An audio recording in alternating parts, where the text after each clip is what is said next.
Welcome back, guys. Well, a new proposal is looking to eliminate property taxes for seniors in the state of Florida. It's one of 8 other proposals that just recently came out that we're going to go over some of here today. This has been going on, it seems like forever at this point. I started talking about this in the spring. A lot of people ask about it. A lot of people moving here are interested in it. And my stance has not changed on it.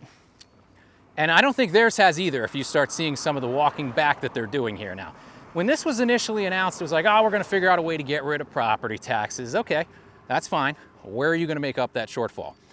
Well, initially they said they were going to double the sales tax in the state from 6 to 12%, but then they figured out that probably won't do it. And then they said, well, we're going to tax commercial real estate more. But then I think everybody figured out awesome until they passed that on to all the consumers in the area. What do you think Publix is going to do if suddenly their real estate taxes go through the roof? What do you think that's going to do for the products in the store? So, little holes here and there coming in to this narrative. And now when you see the proposals that they're talking about adding, it's really, really a pullback from the outright banning of property taxes. The first one here that just got introduced, it's actually House Bill 71. And what it would do is give homeowners who live here full-time, homestead owners, a $1,000 tax rebate each year from their property taxes, but only if the home is valued between $100,000 and $450,000. How many properties around the state are in that area right now? The median sales price right now is $431. So you have almost half of them over that. They're almost already out of the game.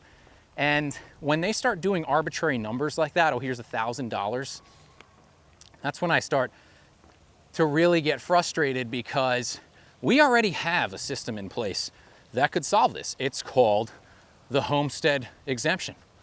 And it was instituted in 1934. You could take a portion of your property's taxed assessed value and just instantly reduce it to bring your taxes down. In 1934, it was $5,000. Which, if you've seen any of the homes built in the 60s here, that could have eaten your whole tax bill away, because some of these homes they built for $6,000 back in the 60s. $6,000, $9,000, we've seen some of the ads. So $5,000 in 1934. Why are we talking about some of these other measures like doing a $1,000 rebate when we have this and we can modify this? And we've modified it before, which I'll also get into. So this $1,000 tax rebate, they're saying, would save approximately 30% of the tax bill for most people in this bracket, but it's just in this bracket. And some other measures they have, they're introducing things like, seniors over 65, they won't have to pay any taxes other than school taxes. And again, I'll link this in. And listen to that, guys. They won't have to pay any taxes, well, except school taxes. So just in that sentence, they're already walking back no property taxes. It ain't gonna happen. The article goes on to state that 46% of the funding for schools in Florida, K through 12, comes from property tax. And they cannot jeopardize that. So there's your answer right there. They're not going to ever be able to fully do away with property taxes, according to what they're telling you here. You gotta read between the lines, guys. But why we're having any of these resolutions, which, by the way, if you just give seniors a property tax break, why would you put the pressure? And I'm not saying they shouldn't get a tax break. One of the resolutions is everybody doesn't have to pay taxes unless they're school taxes. I'd be more supportive of that.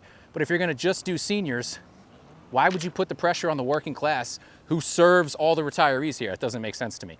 That seems to me it would force younger people out of the state, and then we would have nobody in the service industry, which is mainly what the state is. But I'm not an economist. I'm just a guy on YouTube. Why I get so worked up about property taxes is, one, I obviously don't ever think they're going away. But two, like I said, the homestead exemption.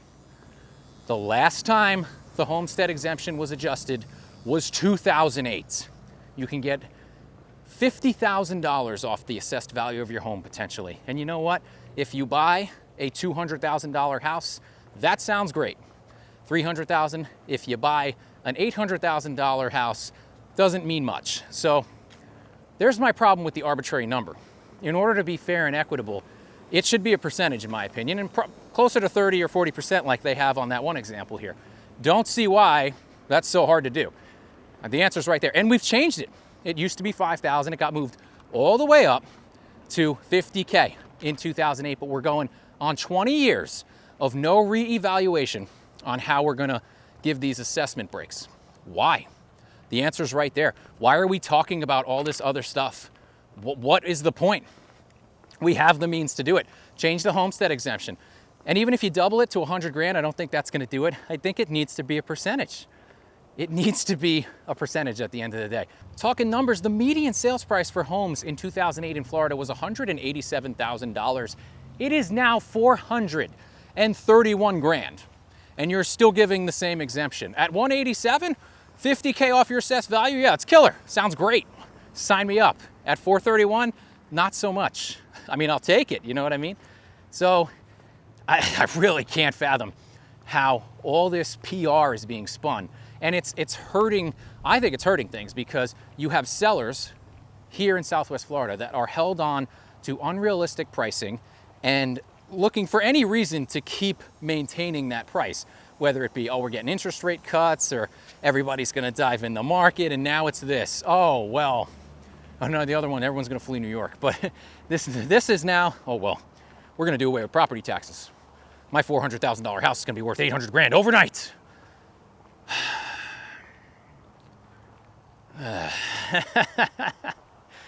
And you have the other end of it, buyers hear this and they get panicked and they say, oh my God, I better dive in and I better get a house before they reduce property taxes or everyone's gonna move to Florida. I don't know, guys, I don't know. Anyway, here's some of the more ridiculous ones. In addition to only seniors get out of paying homestead taxes aside from school taxes, they also have, you will be able to get a $100,000 additional assessed value removed from your home on a homestead property, excluding school taxes, if you carry insurance. What? What does that have to do? Why would, what? So as you guys know, a lot of people in Florida have opted not to carry homeowners insurance because of the cost. I don't agree with it. I understand it. But now they're telling you, hey, you want a tax break? $100,000 off the assessed value of your house, you got to carry insurance. Well, you got to keep the insurance companies happy, guy. Okay. Does that even make sense to do? Does the savings on the taxes even equal out to what you'd pay in insurance? I don't know. Let me know what you guys think about that one. That one I thought was very strange. Don't know why we're getting insurance involved in there at all. One I did like, though, was HJR 211. And again, guys, these will all be linked in the description if you want to read through them yourself. There's a lot of them. It was going to eliminate the cap on portability. And for those of you who don't know what portability is, it's a system in Florida that allows homeowners to transfer any previous tax savings they've had on their primary residence to their next residence. So if you're selling in Florida and that's been your primary, and you're buying in Florida and that's going to continue being your primary, you can actually take the previous tax savings with you, and you wouldn't get hit with a reassessment like you would, say, if you were buying from out of state, you were a first-time Florida buyer.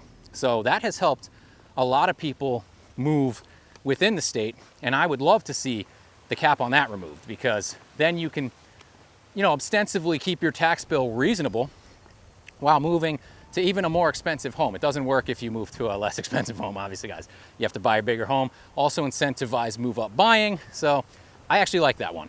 So this is just one of the articles I'm referencing, guys. Florida lawmakers weigh $1,000 property tax rebates, which we went over because values have soared 51% in 6 years. They give an example that I think is a bit extreme, but they say after adding a second story and a new roof to their home, Walter and Debbie's property tax bills jumped from $15,000 a year to an eye-watering $91,000. What kind of house do you have, Walter and Debbie? Is there any way we can see that? Can we see what kind of house goes for $91,000 a year in taxes? Oh boy, there it is. Well, not your average home, guys. Not your average home. So I do feel for these guys a little bit. They bought this house in 2002 and they did a complete remodel on it eventually. And when they did the remodel in 2023, the taxes were reassessed, and combining that with the value of the home, which they bought for $650, now being $4.4 million. That's how you get from $15,000 a year to $90,000. But that was in '02 at this valuation, $650. Now they're at $4.4 million. You have a $4 million house, guys. $90K to me, I don't know. Doesn't seem that bad. If you have to sell it, I think you'll be all right. So back to the main article, that's the kind of stuff I don't really think that's the target demographic you should be going for. They do, again, say $1,000 annual rebate. That's what they're weighing here. And that's the bill I mentioned, House Bill 71. You guys can read through here more. But this all stems from Governor DeSantis starting this off earlier in the year. The idea for a property tax rebate dates to early 25 in DeSantis' office. In March, the governor called on lawmakers to deliver what he described as immediate property tax relief in the form of $1,000 rebate checks to owners. Yes, this is a stimmy. This is a stimmy to me, guys. Just lower the property taxes. Why take the money and then give $1,000 back? Property taxes effectively require homeowners to pay rent to the government, he said. I do believe that's true. I agree. I think that's ridiculous. I also think property tax going up and your taxes going up is crazy based on the value of your house. It's tax on an unrealized gain, if you ask me. And they wanted the checks to go out this year, but looks like that's not going to be able to happen. So they're kind of in my camp here. The push to end property taxes is a perplexing one, wildly popular with voters in theory, yet far less convincing when it comes to the practical details of how to replace the lost revenue. Exactly. Surprisingly, they're saying only 1/3 of Florida voters want to eliminate the taxes outright. 39% believe they should be limited but remain a valid source of revenue, according to a recent poll. That level of voter enthusiasm, combined with the very real financial hardships of Florida homeowners, helps explain why this issue keeps resurfacing. Keeps resurfacing with no resolution. So here, they're talking about $1,000 checks, guys. Well, enjoy your month of groceries or whatever bill. That's one car payment now for some people. And that is crazy, don't get me wrong, but that's the facts. For a family of 4, I can see this will cover 1 month of grocery bills, maybe. Okay, guys, so these are the 8 other proposals that they are talking about. 7 of these proposed resolutions are expected to appear on the ballot before voters. We will see. The big one, first up, HJR 201, just outright eliminates all property taxes on anything that's non-school homestead. So you're not going to get rid of all the taxes, guys. I've been saying this. It's not going to happen. You're going to have to pay at least school taxes. Now, our current homestead exemption, only the first $25,000 of that is on the assessed value of the house on all taxes, but the secondary $25,000, if you get it, is also not on school property taxes. So it's very, very similar. Some of these would phase out non-school home property taxes over the next 10 years. I don't know. This is the one that exempts homeowners age 65 plus. This is the additional $100,000 on non-school homestead tax if you have property insurance.